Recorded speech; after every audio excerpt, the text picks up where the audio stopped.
책 없는 사람은 그냥 들으시면 되고요. 있는 사람들은 42페이지를 한번 보겠습니다. 헌법 전문이 우리 다음 주에 또 할 거거든. 또 할 건데 또 읽어야 돼. 이게 워낙 이제 헌법 전문이 시험이 많이 나와요. 그래서 이제 봅니다. 유구한 역사와 전통에 빛나는, 이걸 뭐라 그런다 그랬어요? 문화국가 원리가 우리 헌법 전문에 있다, 이렇게 표현한다 그랬죠. 그 다음에 2번, 우리 대한민국이 아니고 대한국민이라고 했습니다. 대한국민은 쭉 내려와서 밑에 보면은 국민투표에 의하여 개정한다. 이걸 해석을 어떻게 해요? 헌법 개정의 주체가 국민이고 국민투표를 해서 우리 헌법을 개정했다는 것을 전문에서 밝히고 있다, 이렇게 얘기하죠. 다시 올라가서 3.1운동으로 건립된 3.1운동은 건국헌법 때부터 규정을 했고, 그 다음에 기본권 도출은 안 된다 그랬습니다. 기본권 도출은 항상 어떻게 해요? 기본권에서 기본권 도출하죠. 그러니까 평화통일조항에서도 기본권은 안 나옵니다. 그죠? 그럼 대한민국 임시정부의 법통, 이건 이제 구차기원 현행헌법 처음 규정했고, 여기서 기본권은 안 나오지만 국가의 의무는 나와요. 독립유공자와 유족에 대한 예우를 해야 될 의무는 나온다. 불의에 한가한 4.19 민주 이념을 계승하고, 4.19 민주 이념이 이제 헌법에서는 5차에 처음 규정이 됐다가 8차에 삭제가 됐다가 현행헌법에 다시 규정했다. 그리고 이제 판례는 저항권을 인정하지 않습니다만 이걸 저항권의 근거로 본 학설은 있다고 그랬죠. 학설은. 그럼 조국의 민주개혁, 이건 뭐 별 내용은 없고요. 평화통일의 사명에 입각하여 정의인도와 동포로서 평화통일이 유신헌법 7차에서 처음 도입됐는데, 조심할 게 있습니다. 자유민주적 기본질서에 입각한 평화통일은 현행헌법이 처음입니다. 현행헌법이. 그리고 전문이 아니고 본문이라 그랬죠. 그 다음에 민족의 단결을 공고히 하고 모든 사회적 폐습과 불의를 타파하며 자율과 조화를 바탕으로, 뭐 특별한 내용은 없고 뭐 민족에 대한 규정도 헌법에 있다. 그 다음에 자유민주적 기본질서를 더욱 확고히 하여. 그래서 여러분 얘기했지만 우리나라는 그냥 민주주의가 아니고 자유민주주의예요. 개인의 자유를 가장 강조한다는 거죠. 그게 우리 헌법 핵심입니다. 그 다음에 정치, 경제, 사회, 문화의 모든 영역에 있어서, 이걸 이제 문화국가 원리라고 하고요. 각인의 기회균등은 평등 원칙이 되겠죠. 능력을 최고도로 발휘하게 하며 자유와 권리에 따르는 책임과 의무를 완수하게 하고. 그러니까 시험에 어떻게 나오는가 하면은 책임과 의무가 헌법 전문에 있다 없다 이렇게 나와요. 있죠. 권리가 있으면 의무는 당연히 있는 겁니다. 그 다음에 안으로는 국민 생활의 균등한 향상, 이걸 우리가 사회국가 원리라고 하죠. 우리 헌법은 건국헌법 이후 지금까지 사회국가라는 말을 쓴 적은 단 한 번도 없습니다. 그러나 이제 이런 식으로 사회국가 원리를 받아들이고 있죠. 밖으로는 항구적인 세계 평화와 인류 공영의 바지, 국제평화주의가 있고, 그 다음에 우리들의 자손의 안전과 자유와 행복을 영원히 확보할 것을 다짐하면서 48년 7월 12일에 제정되고 8차에 걸쳐 개정된 헌법을 이제 국회 의결을 거쳐 국민투표에 의해 개정한다. 이렇게 되어 있고, 여기서 시험에 나올 때 이제 이걸 8차를 9차로 낸다 그랬죠. 그럼 틀려요. 8차에 걸쳐 개정된 걸 다시 개정했으니까 지금 9차가 되고, 아마 다음에 10차 개정을 하면 어떻게 되겠어요? 그때 이제 9차에 걸쳐 개정된 걸 다시 개정한다 이렇게 나오겠지. 자, 그 다음에 이제 1번 지문을 보면은 헌법 전문은 헌법 전의 일부를 구성하는 서문이 맞고요. 이게 성문 헌법의 필수적 요소는 아니에요. 전문이 없는 헌법도 있을 수 있다라는 겁니다. 2번, 우리 헌법이 제정되기 전의 일이라도 일제강점기에 징용 징병으로 일제에 의해 강제에 주당하여 원폭 피해를 당했다. 그러니까 이제 그때 일본에 한국 사람들이 많이 가 있었잖아요. 지금도 많지만 그때도 많았잖아요. 근데 원자탄 터지니까 뭐 원자탄이 뭐 한국, 일본 가리진 않을 거 아니야. 그래서 이제 많은 사람들이 돌아가시기도 하고 후유증으로 고생들을 많이 했죠.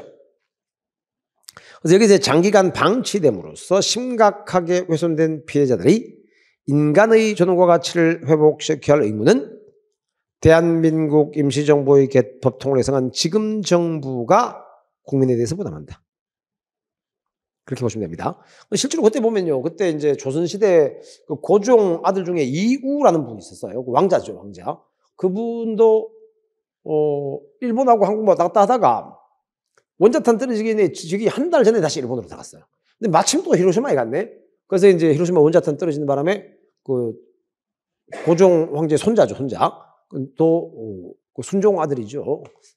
아, 고종 아들인가 순종 아들인가 모르겠다. 하여튼 왕자야, 왕자인데 그분도 그때 돌아가셨습니다. 그 사진 보면 되게 잘생겼어요. 되게, 솔직히 고종, 순종은 좀 못생겼잖아요. 솔직히 좀. 죄송합니다. 죄송합니다. 이제, 원래 이제 그런 말 하면 안 돼. 근데 실제로 보면 좀 못생겼잖아요. 솔직히. 근데 이제 이우라는 분은요, 되게 잘생겼어요. 되게 잘생기고 하여튼 뭐 그랬거든? 이제 폼도 좀 나고. 그 외모 갖고 얘기하면 안 되는데. 근데 내가 희한하게 느끼는 게 뭔가면요. 좀 유명한 사람들, 이런 사람들 있잖아요. 정치적으로 업적을 남긴. 이런 사람들 젊었을 때 모습 보면요. 하나같이 다 잘생겼어요. 그거 보고 내가 좌절했다는 거 아니야. 아, 난 안 되는구나. 느꼈어요. 왜냐면 처칠 봐. 처칠이면 나이 들었을 때 처칠 보면 되게 못생겼잖아요. 젊을 때는 엄청나게 잘생겼습니다. 처칠. 그 이승만 대통령도 나이 들어서 보면 되게 죄송합니다. 하여튼 못생겼잖아. 근데 젊을 때 사실 못생겼어요. 되게 잘생겼습니다. 그런 식으로 하여튼 부시도 마찬가지고요. 바이든도 마찬가지고, 트럼프도 마찬가지입니다. 이런 식으로 뭔가 좀, 한가락 하는 사람들은요, 젊을 때 모습을 보면 참 다 잘생겼더라고. 그거 보고, 아이고, 난 안 된다. 이제 돈이나 열심히 벌자. 이런 생각 하는 거죠. 자, 여튼. 그런 거고. 그리고 요 판례는 제일 마지막에 보면 이런 말이 나옵니다. 밑에서 두 번째 보면은, 피청구인은 대한민국인입니다. 대한민국의 부재하기로 인하여 청구인의 중대한 기본권이 침해를 초래했다고 할 것이므로 위헌이다. 그래서 이제 그 원법 피해자들에 대해서 이제 일본과 협상하지 않은 것이 위헌이다. 그런 의미입니다. 그 다음에 이제 3번은 이게 이제 위안부 사건인데 원법 피해자하고 논리가 똑같아요. 논리가 똑같으니까 읽지는 않겠습니다. 그리고 그럼 유사한 내용들은 쭉 다 좀 빼셔도 되고요. 그 45페이지에 11번 지문을 한번 보겠습니다. 11번 지문. 자유시장 경제 질서를 기본으로 하면서도 사회국가 원리를 수용하고 있는 우리 헌법의 이념에 비추어 볼 때 일반 불법 행위 책임에 관하여 과실 책임 원리를 기본 원칙으로 하면서 특수한 영역의 불법 행위 책임에서 위험 책임, 그러니까 이제 무과실 책임을 수용하는 것은 입법자의 재량입니다. 입법자의 재량. 이게 헌법에서 직접 부과되는 명령이라고 할 수는 없어요. 즉 과실 책임이 대원칙이고 무과실 책임을 어디까지 인정할 것이냐, 그거는 딱 정해진 게 없습니다. 현재 우리나라 무과실 책임을 인정하는 대표적인 법률은 이제 자배법, 자동차 손해배상 보장법, 그다음에 제조물 책임법, 이런 법 정도가 무과실 책임을 일부 규정을 하고 있죠. 해설 잠깐 보실까요? 해설에 보면은 과실 책임의 근거는 자유주의고 무과실 책임의 근거는 사회국가다. 그렇게 시험에 나온 적도 있습니다. 12번. 사회국가란 사회주의하고는 좀 다르죠. 그죠? 근데 어쨌든 사회국가란 사회 정의의 이념을 헌법에 소용한 국가로 경제, 사회, 문화의 모든 영역에서 사회 현상에 관여하고 간섭하고 분배하고 조종하는 국가를 말한다. 사실 이게 조금 논란의 여지가 있어요. 왜냐하면 요거를 보면은 사회국가가 아니라 사회주의로 보여집니다. 사실은.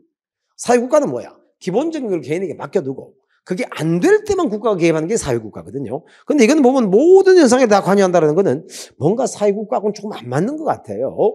근데 이건 판례 워딩이기 때문에 암기를 하셔야 됩니다. 맞는 지문입니다. 이거. 맞는 지문입니다. 그래서 국가에게 국민 각자가 실제로 자유를 행사할 수 있는 실질적 조건까지 마련해 줄 의무가 부여되어 있습니다. 그 뒷부분이 들어있어요. 뒷부분이. 앞부분은 맞아요.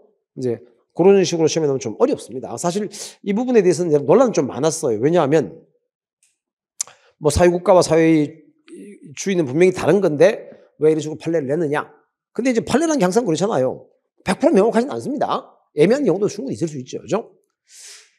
그래서 이제 OX는 이 정도로 하고요. 다만 이제 우리 다음 커리어에 뭐가 있는가 하면은 마스터반은 제가 얘기했잖아요. 기출 문제집하고 최신 인력 기출을 할 거예요. 나는 기출을 좀 잘 많이 했다 그러면 그런 분들은 어벤반 들으면 돼요. 어벤반은 이제 요 기출 문제집, OX 요 책하고 최신 인력 기출을 할 거예요. 그래서 그거는 이제 마스터반은 일주일에 2번 수업이고 어벤은 1번 수업이니까 각자 취향대로 선택하시면 됩니다. 아시겠죠? 그렇게 해서 요번 OX 강의는 이 정도에서 그냥 뭐 맛보기로만 하는 거니까 마치도록 하고 오늘 수업은 여기까지 할게요. 수고했습니다.